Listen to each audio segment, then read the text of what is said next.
Si tu dois multiplier par 9 un nombre compris entre 1 et 10, tu n'as besoin de rien d'autre que de tes mains. Place tes deux mains devant toi et attribue à chaque doigt un chiffre, comme indiqué sur l'écran. Si tu dois multiplier 3 par 9, plie le doigt numéro 3. À droite, tu as encore 7 doigts non pliés. C'est la première partie de la réponse.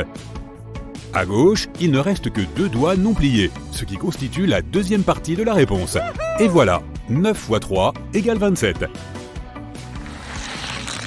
Alors que dans l'exemple précédent, nous pouvions uniquement multiplier les 10 premiers chiffres par 9, nous pouvons maintenant réaliser cette astuce avec n'importe quel nombre. Et c'est simple comme bonjour. Prends un grand nombre au hasard comme 1250. Le multiplier par 9 de manière conventionnelle, sans calculatrice, te prendrait un certain temps.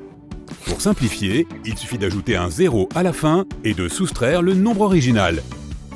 Cela donne 12 500 moins 1250, soit 11 250. C'est aussi rapide que ça. Allons maintenant un peu plus loin et apprenons à multiplier n'importe quel grand nombre entre eux. Pour cela, nous allons utiliser une méthode enseignée dans les écoles japonaises. Prenons l'exemple de 12 multiplié par 31. Dans cette méthode, les nombres multipliés sont représentés par des dizaines et des unités. 12 sera une dizaine et 2 1, et 31 sera 3 dizaines et 1 1. Maintenant, prends une feuille de papier et quelques crayons de couleur, dans l'idéal 4. Nous allons dessiner les chiffres pour les visualiser. Tout d'abord, trace une ligne diagonale de gauche à droite en montant. Elle représentera une dizaine dans 12. Prends un autre crayon et en laissant un espace en dessous, dessine 2 autres lignes diagonales parallèles à la première. C'est notre 12. Pour le numéro 31, nous allons dessiner d'autres lignes diagonales, mais celles-ci iront dans la direction opposée et croiseront nos lignes initiales. Il s'agit donc de 3 lignes de gauche à droite allant vers le bas pour 3 dizaines et une ligne supplémentaire avec un espace au-dessus des 3 premières pour un 1. N'oublie pas d'utiliser aussi des crayons de couleurs différentes pour éviter toute confusion si tu n'es pas encore habitué à cette méthode. Tu as maintenant une forme de diamant faite de lignes qui se croisent. Pour calculer le résultat, compte les fois où toutes les lignes se croisent à chaque coin du losange et note ces chiffres à chaque intersection. Tu dois avoir 3 dans la partie gauche du diamant, 2 dans la partie droite, 1 en haut et 6 en bas. En laissant de côté les coins latéraux pour l'instant, additionne les valeurs du haut et du bas, ce qui donne 7. Et si tu divises maintenant la forme du diamant en 3 parties avec des lignes verticales, tu obtiendras le résultat souhaité, 372. Il y a cependant un problème. Si tu essaies de le faire avec des nombres qui se terminent par 5, 1 ou plus, tu pourras obtenir des résultats à 2 chiffres en comptant les intersections. Voyons donc comment gérer ces résultats en prenant l'exemple de 25 multiplié par 37. Nous traçons donc 2 lignes diagonales pour les 2 dizaines et 5 autres pour les 5, ce qui nous donne 25. Maintenant, il y a 3 lignes qui se croisent pour 3 dizaines et 7 autres pour les 7, et voilà notre 37. Maintenant, nous comptons les points, 6 dans la partie gauche du losange, 35 dans la partie droite. La table de multiplication te sera d'une grande aide pour accélérer le calcul. Il suffit de multiplier 5 par 7, 14 en haut et 15 en bas. Il y a beaucoup de nombres à 2 chiffres ici. Tout d'abord, additionnons les résultats du haut et du bas comme nous l'avons fait la dernière fois. 14 plus 15 égale 29. Maintenant, nous avons 6, 29 et 35. Prends le chiffre le plus à droite et laisse seulement le 5 dedans en transférant le 3 au chiffre du milieu et en l'ajoutant à la somme. Tu obtiens 6, 32 et 5. Fais la même chose avec 32 maintenant. Laisse seulement le 2 et transfère le 3 à gauche. Ajoute-le au 6, et voilà, tu as ta réponse. Vérifie toi-même avec la calculatrice si tu veux, mais 925 est vraiment le bon résultat. Et pour finir, la même méthode peut être appliquée à des nombres à 3 chiffres encore plus grands. Prenons l'exemple de 322 multiplié par 14. Tout d'abord, nous dessinons 322 comme nous l'avons fait précédemment. Sauf que maintenant, les centaines sont un ensemble séparé de lignes diagonales. Il y aura 3, 2 et encore 2. Ensuite, nous ajoutons les lignes transversales du 14, 1 et 4. Tu peux voir que nous avons désormais non pas 3, mais 4 parties. Alors, comptons les points. Il y en a 3 dans la section la plus à gauche, 12 en haut de la première partie, 8 en haut de la deuxième partie, 2 et 2 aux intersections de la première et de la deuxième partie, et 8 dans la section la plus à droite. En ajoutant les premiers points du haut et du bas, on obtient 14.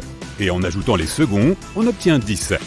Et le résultat est 3, 14, 10 et 8.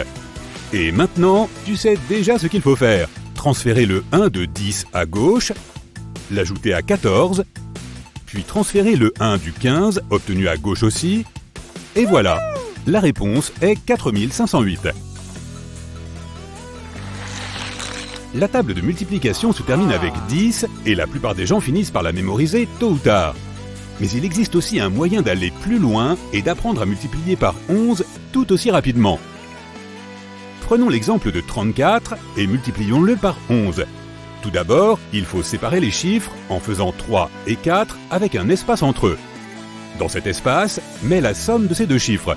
3 plus 4 égale 7. C'est ta réponse, 374. Avec certains nombres, l'addition peut donner un nombre à deux chiffres. C'est le cas de 87 par exemple. On obtient 8, 15 et 7. Pour obtenir le résultat réel, additionne le premier chiffre et la position des dizaines de la somme en laissant les 1 seuls. Le résultat sera 8 plus 1 et 7, ce qui donne 957.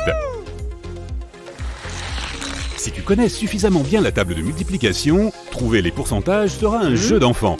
Le seul inconvénient de la méthode suivante est qu'elle ne peut être utilisée que pour des pourcentages arrondis de nombres arrondis. Mais bon, c'est déjà ça. Donc, si tu veux trouver 30% de 80, il te suffit de laisser tomber les zéros et de multiplier les chiffres des dizaines de ces deux nombres. 3 multiplié par 8 donne 24. Tu peux faire de même avec tous les pourcentages et nombres arrondis.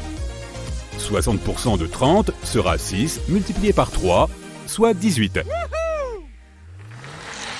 Revenons maintenant à la multiplication simple. Nous avons vu la multiplication par 11, mais qu'en est-il de 15 ? Essayons de multiplier 64 par 15. Tout d'abord, ajoute un 0 au premier nombre, ce qui donne 640.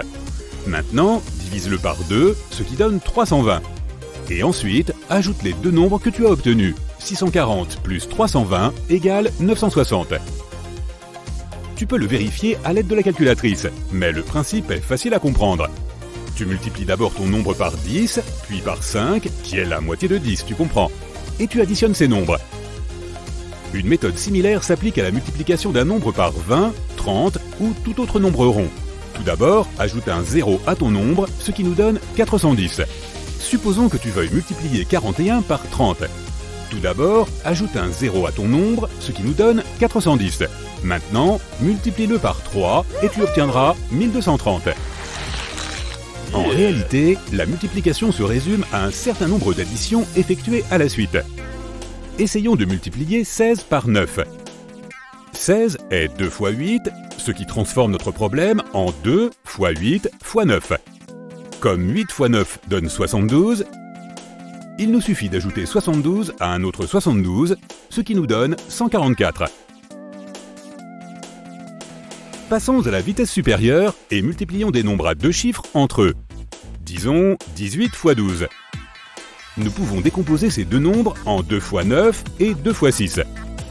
Ensuite, on multiplie 9 et 6, ce qui donne 2 fois 2 fois 54. Un pas de plus et nous obtenons 2 fois 108, ce qui nous donne 216. La soustraction peut être aussi un casse-tête avec les grands nombres, mais il existe une astuce simple pour soustraire n'importe quel nombre à 3 chiffres de 1000. Prenons l'exemple de 578. Ce que tu dois faire, c'est soustraire le premier chiffre de 9, 9 moins 5 égale 4. Maintenant soustrais aussi le deuxième chiffre de 9, 9 moins 7 égale 2. Et enfin, soustrais le troisième chiffre de 10, 10 moins 8 égale 2. Maintenant, mets tes résultats ensemble, 422 est ta réponse. Le nombre de pi est infini, et les chiffres après le point vont dans un ordre apparemment aléatoire. Mais il existe une technique simple pour mémoriser les 6 premiers d'entre eux. Répète la phrase « que j'aime à faire apprendre pi ». Maintenant, compte les lettres dans chacun des mots. Et tu auras le 3 et les 6 premiers chiffres après le point. 3,1, 4, 1, 5, 9, 2. Tu peux facilement multiplier de grands nombres entre eux dans ta tête, mais note que cette astuce ne fonctionne qu'avec des nombres dans les 90. Disons que tu veux multiplier 93 par 96. Soustrais chaque nombre de 100, tu obtiens 7 et 4. Additionne maintenant les deux résultats pour obtenir 11 et soustrais-le à nouveau de 100 pour obtenir 89. C'est la première partie de ta réponse. Pour la seconde partie, multiplie ces deux nombres au lieu de les additionner. 7 x 4 est égal à 28. Mets-le à côté de 89 et ta réponse est juste ça, 8928.